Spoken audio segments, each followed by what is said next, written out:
Once again, we want to thank you all for coming to tonight's debate for the State Senate and General Assembly from the 1st Legislative District. This debate is sponsored by the William J. Hughes Center for Public Policy at the Richard Stockton College and by the Press of Atlantic City. My name is Peter Brophy. I'm the interim executive editor of the Press of Atlantic City. Our moderator for the debate between the General Assembly candidates will begin right now, or is Dr. Curry, as in the Senate debate. And the Assembly debate will begin right now. I'll turn it over to Dr. Curry.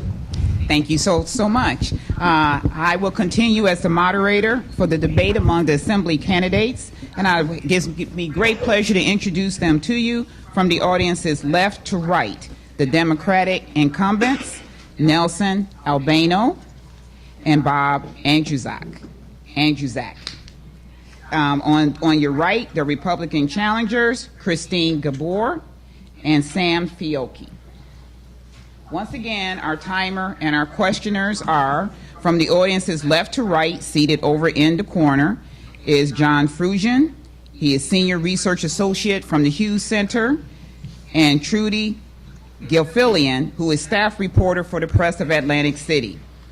Seated in the front row is Aaliyah Montague from the Hughes Center. She is also the timekeeper. She will hold up the 30-second, 15-second, and the stop sign so the candidates can measure the length of their remarks. Let's review the rules of this debate tonight. It is Stockton's policy that we do not allow campaign signs on our grounds. We see the college as neutral territory, so please do not display signs, banners, etc. at the debate tonight. We will have to ask that they be removed. We also ask at this time that you please silence your cell phones so as not to interrupt the candidates. And also, this session is being pre-recorded so as not to interrupt that recording. The questions will be posed by the two questioners. We will not be taking questions from the floor. We ask that you hold your applause until the end of the debate. The format is one that has been agreed upon by the participants. Each candidate will have a 2-minute opener. And after that 2-minute opener, the second part of the debate is that candidates will be addressed with questions. Each candidate that is receiving a question will have 2 minutes to respond, and then the remaining candidates will have 1 minute for their own response. At the close of the debate, there will be a 1-minute closing that each candidate will have.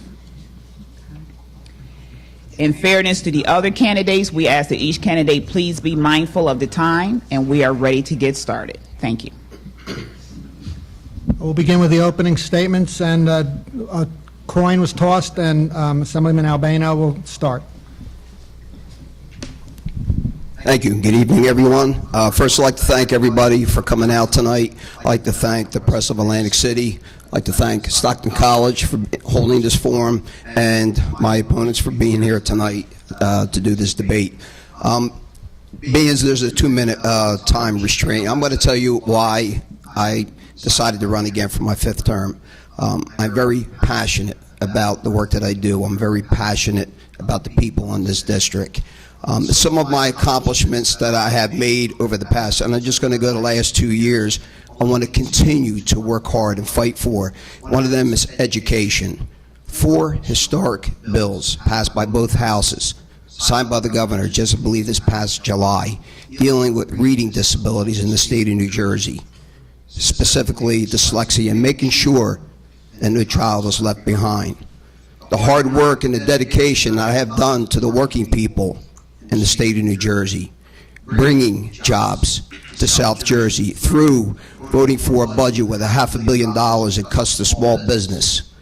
The New Jersey Economic Opportunity Act that we supported worked with the sponsors because of the original bill did not have District 1 in there.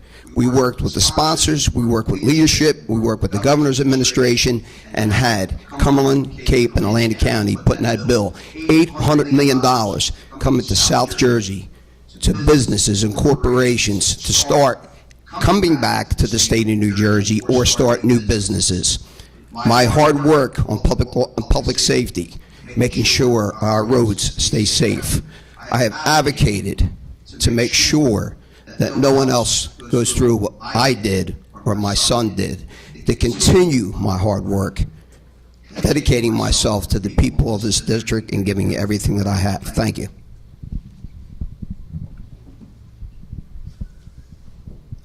Good evening, everybody. It's a pleasure to be here. I just want to thank all of you for coming out tonight. I want to thank Stockton, and I want to thank the Press of Atlantic City for having the debate tonight. From a young age, I knew I wanted to serve my country and community. And with that, I joined the military. I joined the military to do my part. And I really wanted to do something and give back to my country. I did that.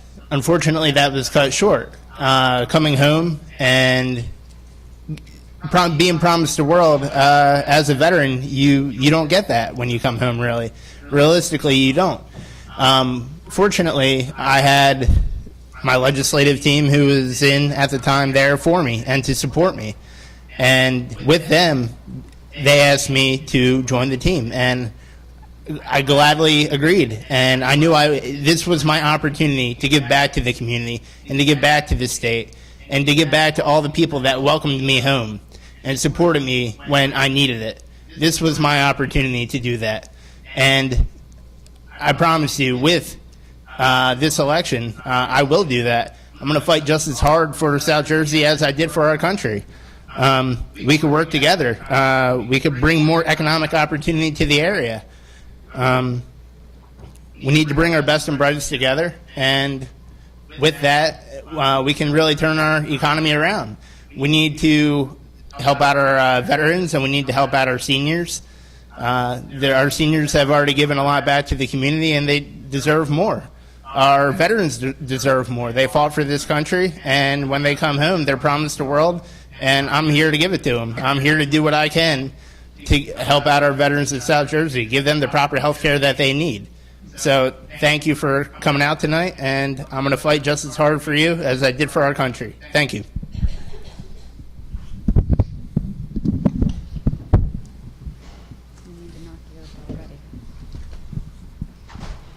Good evening, everyone. Thank you all for being here. Thank you for everyone for hosting this event tonight. It's very simple why I'm running is because I'm just fed up. I'm fed up as a taxpayer.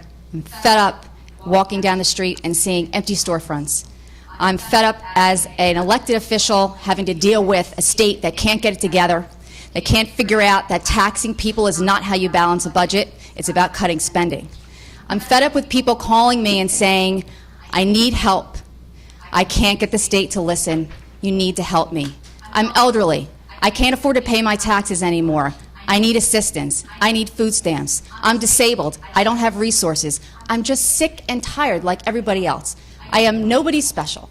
I am just like you. I work a full-time job in addition to being an elected official. I've raised 2 kids. I have a mortgage. I pay taxes. I'm tired. I want change. South Jersey deserves better than what we have. I want to make a difference because I want to make a difference for everyone, not just myself. I'm tired of knocking on doors while I'm campaigning and having people say to me, you're just another politician, you always say what you're going to do and you never actually do it.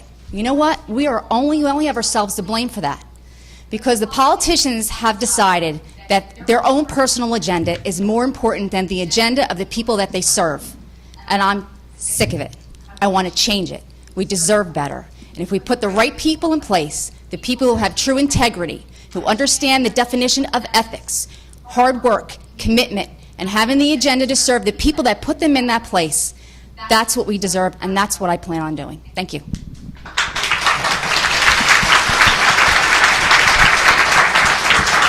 Our next speaker. That's my running mate. Well, anyway, good evening, and thank Press of Atlantic City. I want to thank Stockton College. I want to thank Nelson and Bob for coming out tonight. And I'm Sam Fiocchi, Cumberland County freeholder. I'm running for the State Assembly in the 1st Legislative District. I have an experience as a businessman for nearly 4 decades, an experience as a county elected official that I think really makes me uniquely qualified for this job. Many years ago, I lost my father in a tragic automobile accident. So I had to leave college and come back and help in the family business with my mother and my brother and take over a business that was fledgling and was having serious problems. So it taught me a lot about hard work and sacrifice, importance about taking action instead of taking credit. When Assemblyman Albano got into office, he was promising lower property taxes and creating jobs for our local economy. When he was elected, we paid the highest property taxes in the nation. Today, we still pay the highest property taxes in the nation. When he was elected, our economy was weakening. Today, our economy is no better off. Most troubling, though, is while Nelson was in office, ran for office for all the right reason, instead of changing Trenton, I think Trenton changed him for the worse. The events of this past year, the case pending before the Ethics Committee in Trenton, are proof of that. So we want to take us in a new direction. Together, myself, Christine, Susan Asley Schmidt, we went out this summer. We sat down with business owners across the district.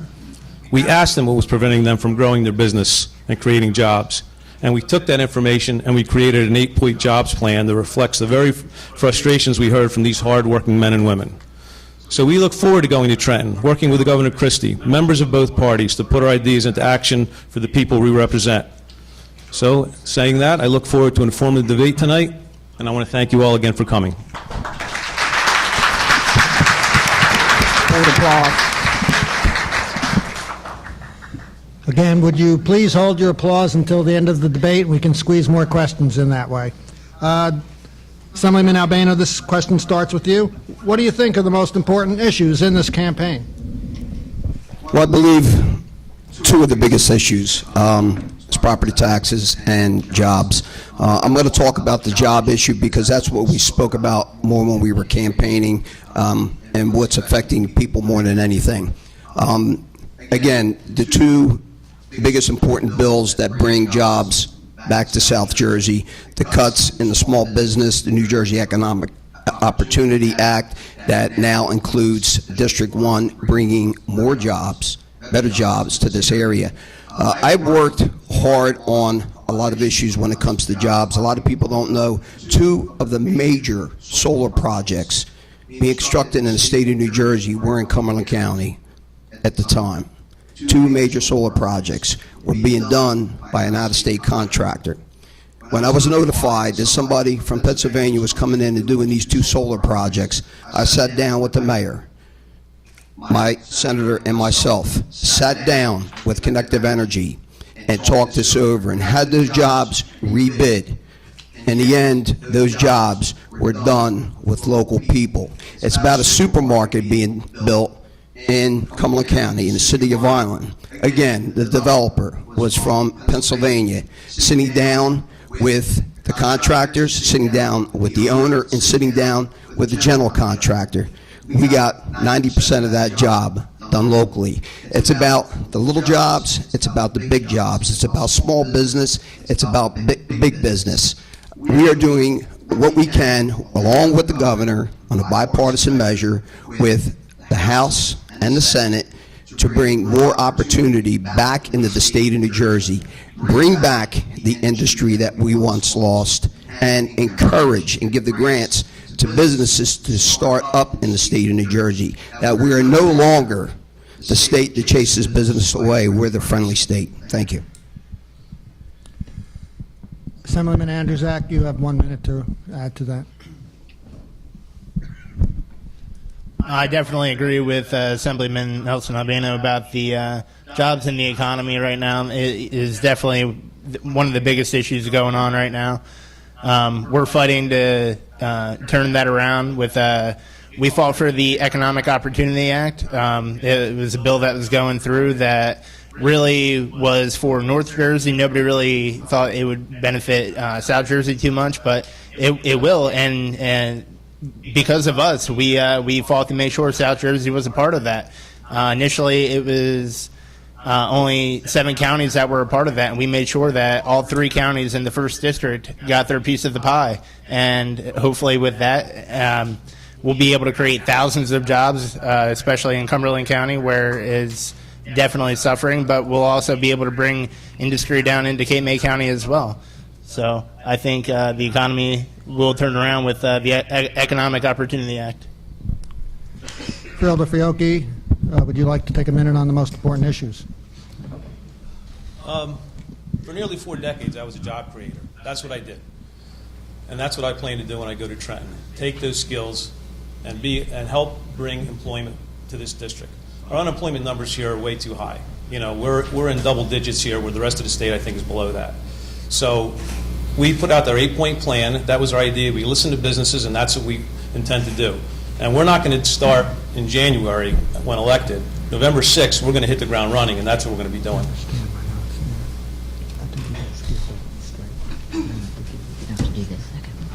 I love how incumbents always talk about how important jobs are, but I'm still waiting to see them. We have the highest unemployment rate in the state. Every election we hear we need jobs. It's literally a 4-letter word. When is it going to happen? Every time at election time we talk about what we've done. Nobody wants to remember about what we haven't done.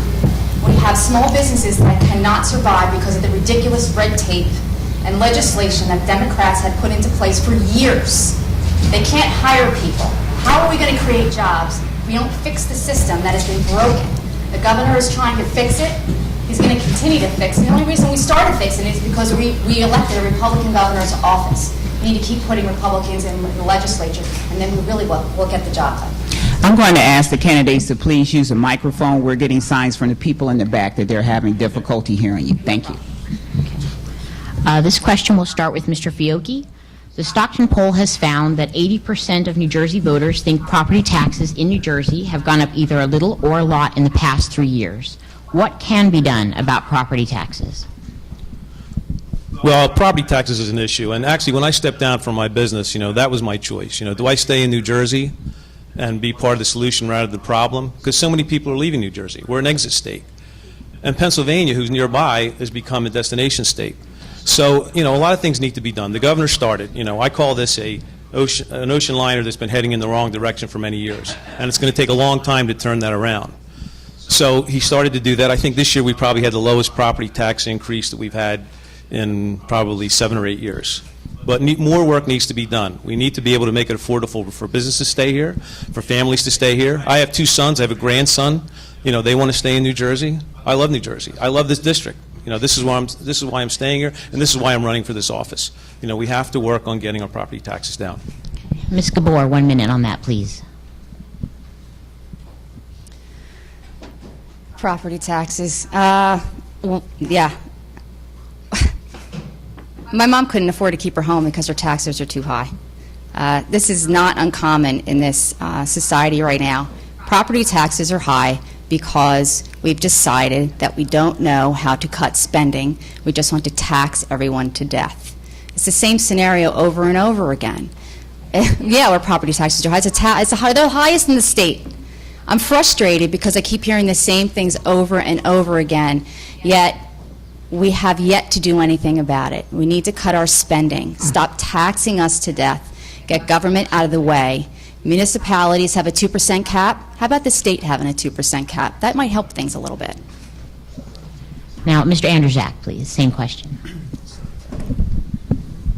I agree. I'm nobody special. I'm just right. I'm along with everybody else. I'm an average tax-paying citizen. I'm feeling the effects of the property tax as well, and it is too high. But in a bipartisan way, the team working with the governor, we're working on doing the 10% tax cut, which would be a tax credit towards your income tax return. And we do need to do more, but we are going in the right direction. And given the opportunity, being put back in office, we're going to continue fighting for that and continuing lowering the property tax. And Mr. Albano, same question. One thing that we did do, we did support and vote for the 2% cap. That was a start. The second thing is to make sure that we continue in the path that we are, to put through balanced budgets every year. And I'm going to go back to the jobs issue. The more people working, the more revenue going back into the state of New Jersey, staying at a balanced budget, we can put that money back in the homeowner's pocket. And that's where we are heading in the right direction. And I have to commend the governor because he is headed in that direction. But it takes both the legislature, the Senate, and the governor to work together on a bipartisan measure. That's why we're getting things done. And just a comment what the minority leader said, that this year, this budget was the first time in 10 years that he has ever seen no debate on the floor where it was a balanced budget worked by both sides. We need to continue that path to reduce spending in the state of New Jersey through attrition and lower property taxes. Thank you. Start this question with Assemblyman Andrzejak. Cape County continues to experience a seasonal economy with high unemployment in the off-season. What could you and the legislature do to bring more year-round employment here? Our economy is seasonal here in South Jersey, and it is a big issue. And what we need to do is look at other places like Cape May, who are actually expanding their tourist season. The other shore communities should be jumping on ship with that and seeing what they're doing differently and seeing what different programs they have going that really would expand it and make it last longer. Instead of only a few months, you're getting almost a whole year out of it. Also, a big thing is the Economic Opportunity Act. Once again, it's going to bring jobs and industry down into our district and into our area, creating thousands of jobs, and it's going to turn the economy around and be great. Also, one of my bills that I have going through right now is there's so many small businesses that start up and fail due to high taxes and due to the high cost of overhead. What my bill would do is gradually increase the taxes over a period of time. So the everyday person, the shop owner, the mom and pop shops, instead of paying out the butt the first year and going under, this is actually giving our small business owners a fighting chance and being able to build up the economy and being able to create more jobs. Assemblyman Albano, 1 minute. Again, back with the New Jersey Economic Opportunity Act, bringing them dollars down to serve South Jersey. Hopefully we can create jobs in the Cape May area, and the county that's noted for their tourism, maybe the jobs and technology. But what I think we need to do also is make sure that we increase the budget allowance on tourism advertisement in the state of New Jersey. You know, people don't realize on the East Coast or even across the country that Cape May, the Jersey coast, has more to offer than beaches. We have the arts, we have theaters, we have small mom and pop shops, we have so much to offer. We have the motorsports park in Cumberland County. Many, many things to offer besides the beaches. It doesn't mean you have to come down 4 months when it's warm and sit on the beach. We have so much more to offer. And if we can get that message out, get people back over to here and let them know that we're not just 4 or 5 months out of the year, we're working 12 months out of the year, and hopefully put these people back to work full time. Realtor Fiocchi. Remember the mic. When our team got together, actually Susan Adelisi Schmidt, the Senate candidate here, one of the things she mentioned was about the connectivity between our counties. As you know, I'm a Cumberland County freeholder. My running mates are Cape May County people. So I think, you know, the biggest problem we have, we don't have an infrastructure that we need, the completion of 55.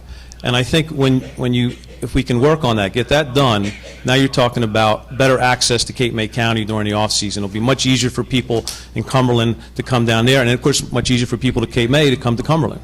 So this is all part of the plan, I think, that needs to be affected so that we can create more of the year-round jobs that we need and get more of the tourism dollars back that they collect down here that don't go back to the county. And I think that's key to this district. Well, we're certainly getting education about the Economic Opportunity Act this evening, aren't we? And an important act it is. We have a huge tourism industry here, as everyone knows. We don't want to change that. We want to enhance that and make that grow. In addition to that, we want to have year-round job opportunity for people whether they're going to go away to college and come back or they're going to stay and work in the trades. Part of our plan has to do with education, making sure that our vocational technical schools give opportunities to people who currently live here, who want to find a true vocation, maybe not want to go to college but want to go into the trades or something that is related to our industry here, so they can have year-round businesses and opportunity to work here all year round.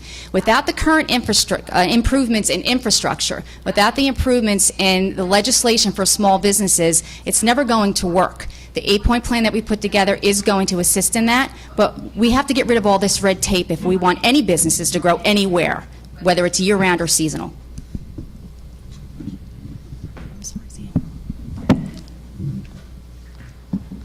This question will start with Ms. Gabor. Many of the region's hotel and motel owners have long argued that rental properties, such as condominiums, should have to charge the same taxes they do. A 14% room tax, for instance, is in place on rooms in the Wildwoods. Do you agree with the idea of increasing the tax on condominium rentals? Okay, the hotel-motel tax was a McGreevy tax, which we shouldn't have had to begin with, but we have it. And everyone knows that once you get a tax, most likely you're never going to get rid of it. What we need to do is figure out a way to make this the most affordable way for our hotel-motel owners and our business owners to survive. There has to be a plan put in place to deal with it. We don't want to increase taxes for anyone. I would prefer to see that tax reduced over time. I'm not looking to add taxes for anyone for any reason. We certainly don't need any more taxes, that's for sure. And to put a tax on another broad base of people down in this district is unacceptable. We also need to lower that motel tax because it'll make those owners it'll be more affordable with other areas. So, of course, there again, I would believe it needs to be phased in over time so that the budget can be adjusted for those dollars. And we'll start with Mr. Albano, the same question. Yes, the answer to make it more fair is not to tax the other group to make even the score up. What I believe we need to do is to reduce the amount that the motel and hotels currently pay. It was probably a tax that shouldn't have been passed. It put a burden on the hotels and motels in this area and put them at a disadvantage. What we need to do as the state's revenue increase, start lowering that rate that these hotels and motels pay to make sure that they are compatible with other states, New York, Pennsylvania, Delaware, Virginia, whatever it may be, to make sure that the people are not coming here because of the high tax or the room tax, but to make sure that we're not putting this burden on condominium owners. Thank you. And Mr. Andrzak, same question. Boy, we're getting an education on this 8-point plan tonight. Well,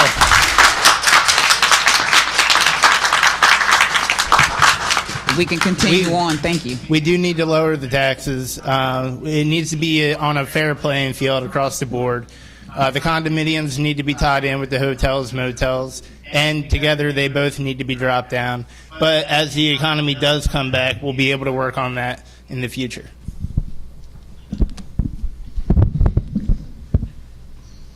Assemblyman Albano. Kids Count New Jersey consistently ranks Cumberland County at or near the bottom in terms of child well-being. The county ranks poorly every year in family poverty, prenatal care, school test scores, and abuse and neglect cases. Can anything be done to break this cycle? Well, when they did the new education formula, I, along with Senator Andrew, make sure that we worked to make sure that Cumberland County did get its fair share. They believed that the amount of money flowing into Cumberland County shouldn't have been there because the cost of education is cheaper down here in Cumberland County. But they don't realize when you pay teachers and you pay for supplies and you buy computers and you do everything else that has to do with education, basically the cost is the same across the state. We worked with the governor's administration to make sure that that geographical adjustment was adjusted to make sure that Cumberland County was put back in that education funding. But I believe what we need to do, Cumberland County is a very unique county. It's probably unlike any other county. It's a diverse county. We've been probably every school in Cumberland County, whether it was Reading Across America, sitting talking with the teachers, doing career day, but watch the teachers, watch the students. And I got to say, I am proud of the job that the education department, the teachers are doing in the state of New Jersey. We are ranked one of the best, and there's a reason. We have a great diverse ethnic group in Cumberland County. There's a lot of parents that don't speak English, that can't help their children when they come home at night to do their homework.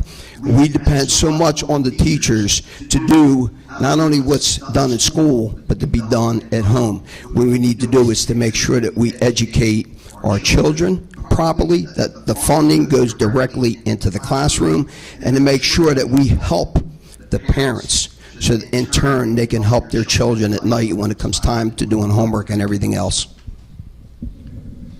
Assemblyman Andrzak, 1 minute on child well-being. We really need to do work on our education. Cumberland County is suffering, but we also need to make it fair. We made sure that Cape May County was included in with that.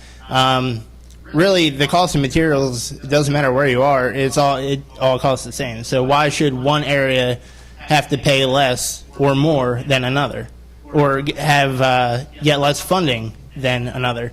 So really, we do need to work on Cumberland County, and they do deserve more, and I'm here to provide that for them.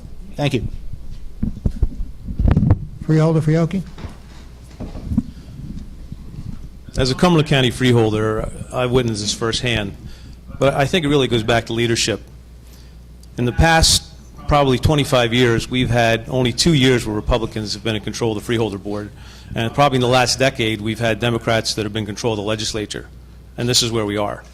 So all of a sudden now, we have a plan where we're going to be able to implement, and we're able to help those people that are in need. So at this point, I'd like to see when it's coming.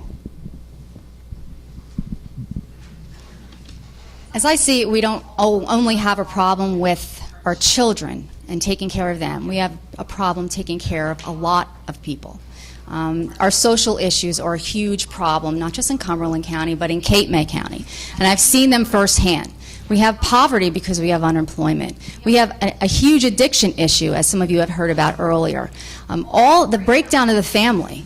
The poor education, all of these factors lead to issues for our children and their parents and their grandparents. We have to pay attention to everyone. Our education system needs to be reformed. We are in the process of doing that, but we need true leadership to make sure that every segment of our population is paid attention to, whether they're elderly, whether they're a child, whether they're a disabled person. This question is for Mr. Fiocchi. How would your budget priorities differ from the opposition party?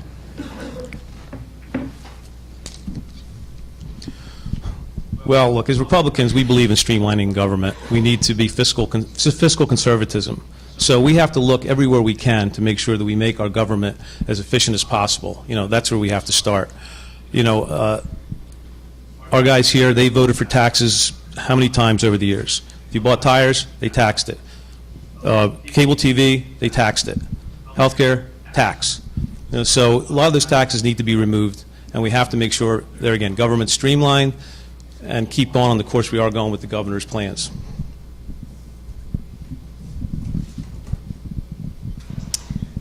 I think we should treat our budget at the state level that we do at home, not spending what we don't have, but paying attention to what we're spending our money on. If you're going to spend it wisely. We have programs that are being neglected, and we have programs that are completely ridiculous and overfunded. I prefer to spend my money wisely because I like to be able to make my mortgage payment. I think the state should do the same. Mr. Andrzak, same question. We do need to learn how to spend within our means, and that's why we voted for the governor's budget this year. It was a balanced budget that was agreed on both sides, and I think it was done in a record time this year. We need to make sure we work on our education, make sure we have that within the budget in the future, and make sure it's better funded. The property tax relief is definitely going to be a big thing that's going to be beneficial to not only the budget but also the citizens of the state. And also, we need to make sure that we don't increase taxes or tolls or anything like that. We're already being taxed enough and the tolls are outrageous. And what we really need to do is work on bringing the economy back so we could actually bring some of the taxes and fees down.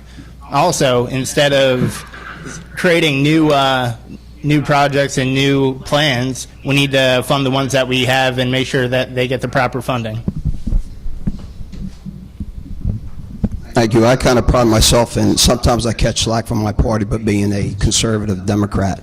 It's about living within your means. It's about passing balanced budgets. It's about cutting state spending. It's about cutting the size of government. We need to continue in that path. You know, we're heading in that direction, and I got to say, when there was tax increases in two of Corzine's budgets, I voted no. In Chris Christie's first budget, and I'm talking about working together on a bipartisan level. His first budget, I was one of a handful of Democrats that supported his budget. In the last 3 years, we have passed, again, balanced budget.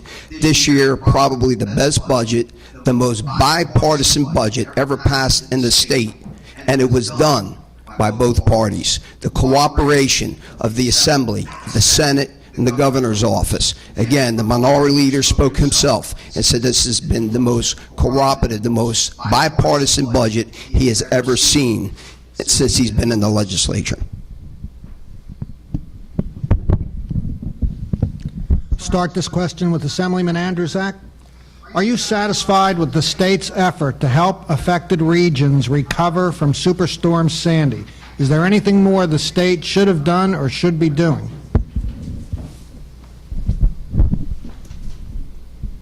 I feel the state has been doing a great job. The governor's office has been doing a great job. Federally, FEMA, not so much. They need to do more. They need to take down some of the red tape and fund the people that actually need it. Everybody was caught up with our shore communities. What they really forgot about were our bay communities. And I feel like they have been neglected. And I wish FEMA and the state did do a little more for our shore, bay communities. Assemblyman Albana, 1 minute. I'm sorry, you just distracted me with the phone call. Could you repeat the question? Are you satisfied with the state's response to Superstorm Oh, yes. Sandy? You know, when the Superstorm Sandy hit, I believe it was probably 4 or 5 days prior to the storm hitting, the governor secured everybody in the state. I believe that the state of New Jersey did a great job with the emergency services, preparing people to get ready for the storm. Once the storm came, to make sure that individuals had shelter, working with the utilities to make sure the water and the electric was turned back on. And I tell everybody when this was going on, about the first 10 days, the governor's office was on the phone with the legislature 2-3 times a day, making us aware of what was going on, not only in our district, but in the state of New Jersey. The problem is, we did our job here. It's FEMA who is neglecting to do their part. There are a lot of people in this state still not in their homes.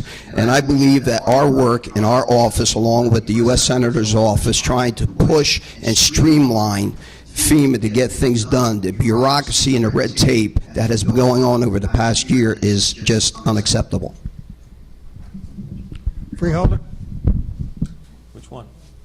Oh, sorry. Freeholder Fiocchi. So confusing. Anyway, you know, the two counties here, we had the different issues. As freeholder, I was at our Bay Shore communities probably 2 days after the storm, and we were pretty devastated down there. Actually, we thought we were going to miss it, and then at the very end of the storm, you know, we got hit pretty hard. The rest of the county did pretty well. So unfortunately, because our damage and percentage to our ratables did not rank us high enough, and that's really unfortunate. But Actually, Susan Adelisi Schmidt went to a symposium, and she made us aware of these EDA grants that were available. If you go on the EDA site, there were loans, and there were low-interest loans, I think, grants and available to people that were out of their homes, and there were still people, I think, out of their homes. So I got to thank her for bringing that to the forefront, and that was part of the help that's been needed, particularly in our Bayshore communities. Freeholder? I agree that our Bayshore communities did not get the attention that they deserve. As a matter of fact, I think the formula was flawed when determining whether or not Cumberland County should have been included. The Bayshore community there has been devastated, and they have not done anything to assist them, and it's been difficult for them. Every time you deal with an acronym that's related to the federal government, then you always know that there's going to be a problem. FEMA has never been known to be productive and efficient. After Superstorm Sandy hit, Freeholder Director Thornton took the lead, and the entire Freeholder Board was in Trenton, fighting with FEMA, DEP, discussing the issues, specifically with the flood maps, which is a huge issue for people in these flood zones and how these flood maps are going to change. That was true leadership. Something that I've learned being a member of the Freeholder Board under the direction of Gerald Thornton. The governor did an outstanding job in responding to Superstorm Sandy, and our emergency management system did a great job. Federal government needs to do more. We'll start with Ms. Gabor. The state's voters will be asked on the November ballot if they want to raise the minimum wage to $8.25 per hour and provide annual cost of living increases. Do you support this measure? Why or why not? I support the minimum wage being increased over a period of time. I do not agree that it should be tied to the CPI. Now, the problem is because small business owners are going to have a very difficult time hiring people and paying this increased cost. We're trying to create jobs. What's going to happen is they're going to hire less people. They may make a little more, but they're going to have less people employed. So I think it's going to have an adverse effect. So while I do agree that the minimum wage does need to be increased, I think it needs to be done responsibly over a reasonable amount of time and not be tied to the CPI. Mr. Fiocchi? As a business owner over the years, I don't know if I ever hired anybody at minimum wage. It was usually above that number. But we do have a low minimum wage. The governor's plan, I think I agree with. He's talking about a small number to be phased in over a period of time. But you cannot tie it. You cannot change the Constitution to change this to the CPI. You know, this is going to be job killing. This is directly opposite of what the plan is in New Jersey to bring businesses in. So certainly I am definitely against that part of it. Mr. Albano? Yes, thank you. I do support the increase in minimum wage. I had the luck to be on the Labor Committee when this went through our committee. There was quite a bit of discussion from both sides. And I expressed my concerns when I voted yes in the committee about some of the things, and I wanted the sponsors to work with the business industry on. Either way that this bill goes through, and it went through the House and went to the governor, I voted yes. I would have voted for it either way, the way the bill was drafted or the governor's conditional veto when it came back. A lot of people don't realize I work with these people every day, those who start out at minimum wage. And it's not about young kids, and it's not about high school and college students. It's about individuals who now are help paying their car bills, their gas bills, their college tuition. There's some people out there working minimum wage jobs because it's their second job. They just can't make a decent living on minimum wage, so I do support the increase. Mr. Andersack? I do feel that there should be an increase, but I also agree with the governor that it should be phased in over a period of time, and it should not be in the Constitution. The Constitution is the foundation of what this state is, and I feel that's something that doesn't belong in there. Also, it would really do a lot of damage to business owners. It would be good for the employees that they would be able to keep, but at the same time, they would probably most likely have to lay off a lot of employees. So I feel that there should be an increase, but it shouldn't be tied into the CPI as well. Assemblyman Albano, This question was posed by a Stockton student, who the Stockton students and a lot of college students care quite a bit about this issue. What would you do to control the ever-increasing costs of college? Well, and that is a big issue. A lot of, like I said, that's why we need to increase the minimum wage so these students can. The cost of education escalates every year.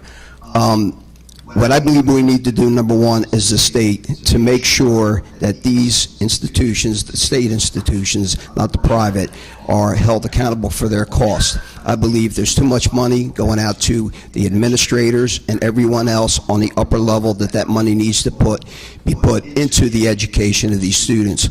Also, there's a lot of states across the country that subsidize higher education, and I believe as a state we owe that to our youth who are going into college, trying to go into college but just can't afford it.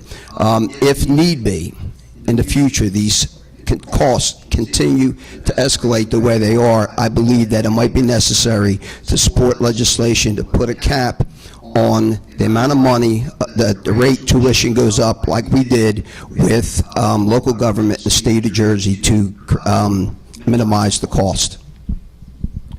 Assemblyman Andrzejak? The cost of tuition is going too high. For private schools, we would definitely support mergers, which would bring the cost down, but it would also create a bigger entity and be more competitive for federal grants for the state. Really, we just need to make sure and keep a thumb over top of the schools and make sure that they are spending wisely. And if they do, they tend to expect more money every year, but we need to make sure that they are spending within their means and they're not overpaying faculty and administration, and we really need to stay on top of them. Fielder Fiocchi. Yes, as far as our state institutions, we certainly need to make that more affordable. We want to keep our students here. You know, and part of our plan, too, is we want people to stay in New Jersey. So we want them to get educated here, and then we want them to stay and we want them to work here. But we probably need to do budget oversight, and I would say that's probably the key to it. You know, we have to make sure that the money's being spent wisely, and so that it makes it more efficient and more affordable for students to come here to our state institutions. I think most of us here are in agreement with this. We need to cap spending. We need to decrease administrative costs. That goes across the board for all education. We do want to keep our children here. Hopefully they will have a job here after they graduate college and can help pay off some of those college bills. Colleges in other states are very affordable, specifically in the South. So they've been able to figure it out. Hopefully the state of New Jersey can. I believe this will be the last question before we get to closings, starting with Mr. Fiocchi. The disparity between wealthy and poor school districts seems to be growing. What can be done to ensure that New Jersey children receive an equal education, regardless of where they live?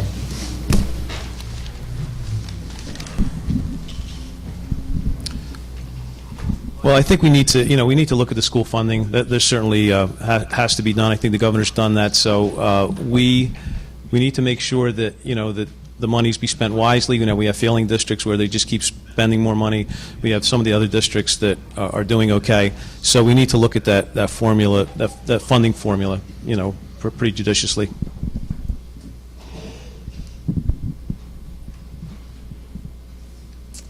I think the governor has started a good job with education reform. We have the tenure reform, school choice, all these options that give opportunities to children to seek out a good education from good teachers. Hardworking teachers deserve to be paid well. We also need to have a good family structure at home, so when those children go home, after the teacher spent all day with them, that they have a family to go home to that's going to help them do homework, have a good family life, and be ready to go the next day to go back to that teacher. So hopefully, overnight, they haven't derailed her teachings or his teachings the next day. There's a lot of work to do from the family side of this, as well as education reform. It's not just in the classroom, it is also at home.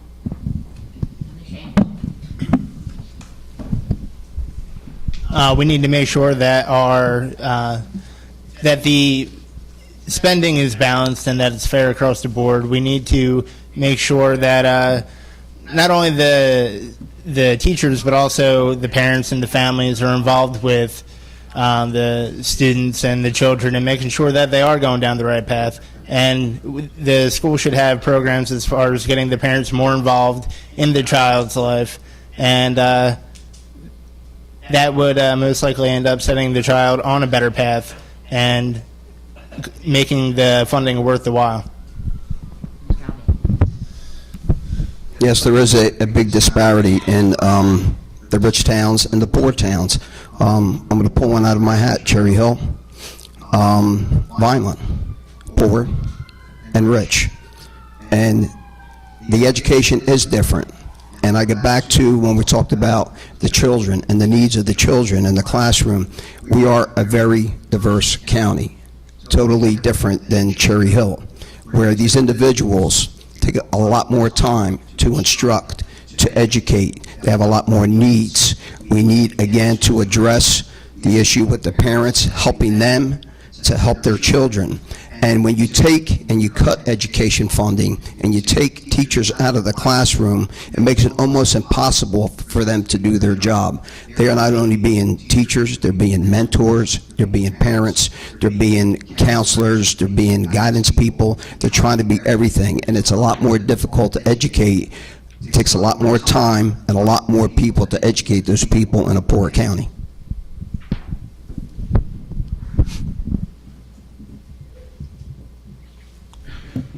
Okay, we're ready for closing statements. Through the flip of the coin, Assemblyman Albano, you'll go first. Okay, again, thank you everyone for being here, no matter who you were here to support. Thank you for coming. Thank you to Stockton College. Thank you to the Press of Atlantic City. I thought you ran a great debate. I'm just going to tell you a little bit more about myself, how hardworking, dedicated, and passionate I am about all the work that I do, whether it is education, whether it is public safety, whether it is jobs, whatever, if it's property taxes. But it's about making the state of New Jersey and District 1 a better place to live in. I have worked hard. I have dedicated basically my life to this job. I love representing the people in District 1. I've done a lot. I've got a lot of accomplishments. I want to continue that work, continue the fight in education, continue the fight for the jobs down in South Jersey to make sure that they're better paying jobs, that they're jobs with benefits and health care, to continue the hard work that I've done in this district. And I thank you, and I appreciate your support.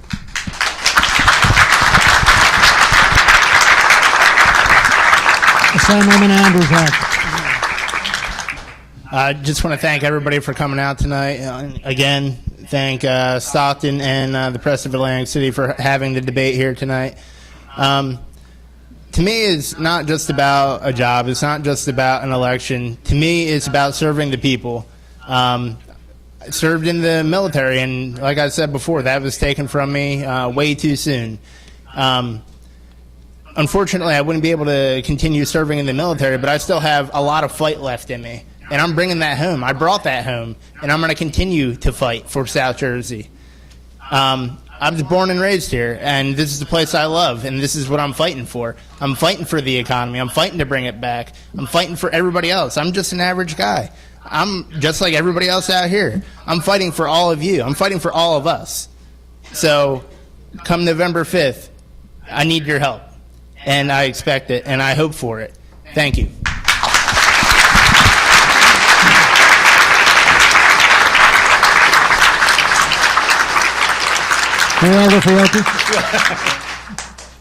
Well, again, thank you, the Press of Atlantic City, and thank you, Richard Stockton College, and thanks Nelson and Bob for coming out this evening and having this debate. I had the honor of working on Governor Christie's team, and as a freeholder, I'm very proud of my record. The time I was there, I was able to close budget deficits, and I voted against 2 budgets with tax increases. But last year, under the Republican control, we had a budget that I'm very proud of. There was no tax increase, there was no layoffs, there was no reduction of services, and we used less surplus than the year before. So there again, I want to bring those skills to Trenton. So I ask for your vote on November 5th. I was a job creator for 4 decades, and I'll bring those skills as well to Trenton. I intend on being a full-time legislator and bring leadership that you can trust. Thank you.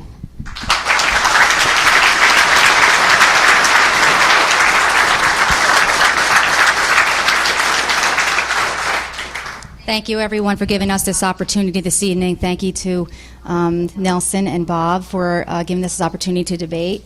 I just want everybody to take a look at the past and think about all the things that have been going on in the past 10 years and ask yourself if we're in a better place now than we were 10 years ago. And look 10 years ahead. Say, do you still want to be in the same place, spinning your wheels like you have been over the past 10 years? Do you still want to be there? Because if you do, if that's what you want, then just go with the status quo. I mean, I don't want that. I want change. I want things to get better. You know, I have a very happy life. I'm happily married. I have great kids. I have a full-time job. I didn't get into this because I felt like seeing my face on TV and mailers that were funded by some giant super PAC for millions of dollars and to try and upset my mother and upset my kids. I did this because it's worth the fight. I did it because it's worth the effort, because you're worth the effort. This is not my agenda. This is about your agenda. It's about making your life here in South Jersey better. So you have a job, so you have a place to go and live and be able to afford your taxes. Thank you, Ms. Thank you, Ms. And that's why I'm running. Thank you. Thank you.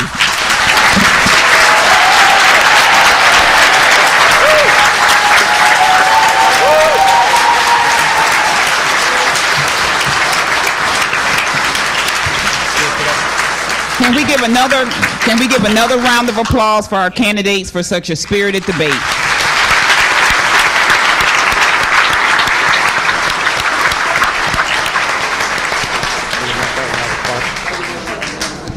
Thank